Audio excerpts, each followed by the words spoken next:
सुबह की हल्की धूप खिड़कियों से भीतर आ रही थी। हवेली के आंगन में अभी अभी तुलसी पर जल चढ़ाया गया था, मगर उस शांत सुबह में अहाना के मन में तूफान मचा हुआ था। उसने आज एक बड़ा फैसला लिया था। अब वह हाथ पर हाथ रखकर नहीं बैठेगी। अब वह दुर्गा देवी के साथ मिलकर मूर्तियां बनाएगी और उन्हें बेचकर घर के खर्च में हाथ बंटाएगी। यह फैसला उसके लिए सिर्फ काम का नहीं था, बल्कि आत्मसम्मान का सवाल था। आना जैसे ही रसोई से बाहर निकलती है, सामने अर्जुन खड़ा होता है, चेहरा तना हुआ, आंखों में गुस्सा। वह ऊंची आवाज में कहता है, अहाना, यह सब क्या सुन रहा हूं मैं? तुम बाजार में जाकर मूर्तियां बेचोगी? लोग हमारे परिवार के बारे में क्या कहेंगे? ठाकुर हवेली की बहू सड़क पर काम करेगी, ये बात सुनकर लोग हंसेंगे। आना शांत स्वर में जवाब देती है, लोग तो कुछ न कुछ बोलेंगे ही, लेकिन अगर मैं अपने घर की जिम्मेदारी उठा लूं तो क्या बुरा है? अर्जुन की भौहें चढ़ जाती हैं, तुम समझ क्यों नहीं रही? अगर तुमने ये सब किया, तो मुझे ना चाहते हुए भी तुमसे रिश्ता तोड़ना पड़ेगा। ये सुनकर पूरा कमरा जैसे थम जाता है। पल भर के लिए सन्नाटा छा जाता है। अहाना की आंखें नम हो जाती हैं। उसके होंठ कांपते हैं पर वह कुछ नहीं कहती। तभी पास खड़ी दुर्गा देवी तेज कदमों से आगे बढ़ती हैं। उनकी आवाज में वो गरिमा और दृढ़ता होती है जो एक माँ में ही होती है।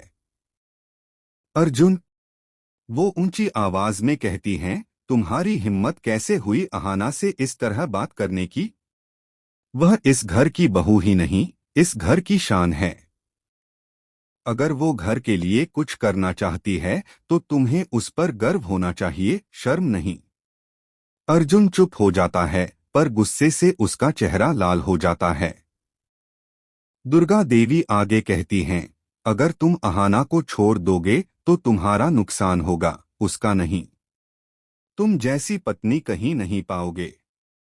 याद रखना, जिस औरत में अपने पैरों पर खड़े होने की हिम्मत हो, वो किसी भी परिवार की ताकत होती है।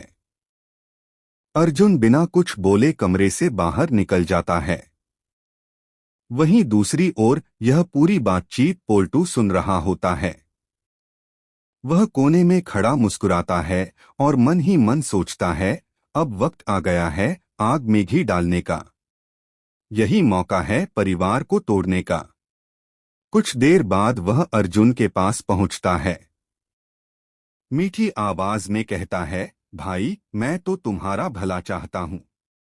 अगर अहाना तुम्हारी बात नहीं मानती तो क्या वो तुम्हारे लायक है? और फिर ठाकुर खानदान की बहू बाजार में मूर्तियां बेचेगी, लोग हंसेंगे तुम पर। बेहतर होगा तुम उसे तलाक दे दो और हमेशा के लिए इस झंझट से निकल आओ। अर्जुन खामोश रहता है, पर उसकी आंखों में बेचैनी साफ दिखती है। पोल्टू मुस्कुराकर चला जाता है। अर्जुन का मन अब उलझनों का जाल बन चुका था। इधर हवेली के भीतर एक अलग ही माहौल बन चुका था। दुर्गा देवी ने अहाना को अपने पास बुलाया। उन्होंने उसे गले लगाकर कहा, बेटी, अगर अर्जुन तुमसे रिश्ता तोड़ भी दे तो याद रखना, मैं तुमसे अपना रिश्ता कभी नहीं तोड़ूंगी। तुम मेरी बेटी की तरह हो और इस घर में हमेशा रहोगी।